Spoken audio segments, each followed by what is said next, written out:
As this pandemic continues to impact our daily lives, a shocking new report shows hundreds of thousands of women, nearly 4 times more than the number of men, dropped out of the U.S. labor force last month. Tonight, we dig into the reason why and how women can take steps now to avoid having to make that decision. Ever since she can remember, Patricia Blick has had a job. When I was in elementary school, I had a newspaper route. I know as crazy as it sounds, we lived on a military installation, and so we had a weekly paper that I worked on, babysat.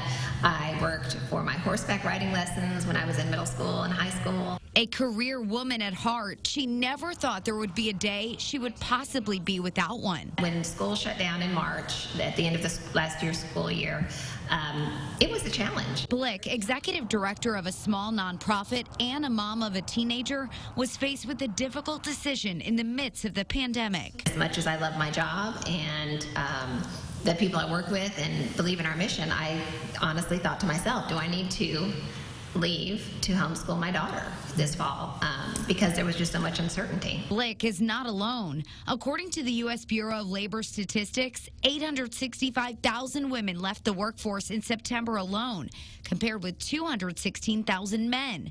And half of the women who dropped out were in the prime working age of 35 to 44. Women have made such profound steps into the workforce that this felt like we were taking just a major step back. Sarah Catherine Gutierrez is the CEO of Aptus Financial in Little Rock. She says the reason behind these staggering statistics is because women are more likely to take on the caregiving responsibilities at home.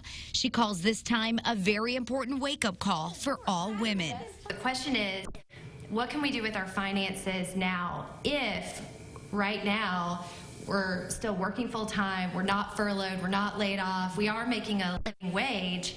What can we do now with this wake-up call to say, all right, I don't want to find myself in that position? She says the most important step a woman can take is setting up an emergency fund. Emergency is losing a job for 3 to 6 months. That is a major emergency, and that's what we need to be putting money away for. Thankfully for Blick, she and her family were able to come up with a plan so she can stay at the job she loves. But she knows it's not an option for everyone. I was in a position where I had, to a certain extent, a choice, but I think some people, you know, it may not be what they want to do, but it may be what they have to do. And I think that's what's unfortunate. They don't have any other option. Gutierrez says another reason women have been forced to leave the workforce is the shutdown of the hospitality and retail industries that have been dominated by female employees.